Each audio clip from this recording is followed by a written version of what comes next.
كل ما تطلع هذه الاغنيه طبعا اتعرض الى هذا السؤال.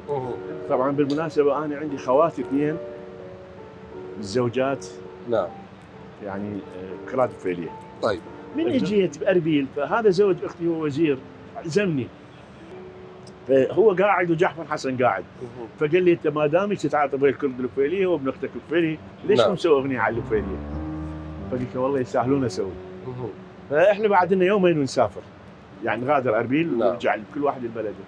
فقلت له اوكي. فهو ايش قال لي جعفر؟ قال لي اذا تريد تسويها سوي على لساني. نعم. لان انا اهلي كراد فيليه. فقلت له انت سويت الدخول انت سويته.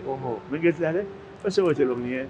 طبعا عندي تسجيل كنت محتفظ به الجعفر حسن، وهو يعني مو بالتسجيل هذا اللي طلع، هذا بعدين سجله هو والفنان الجميل الرائع ستار السعدي ابو الايقاع. نعم.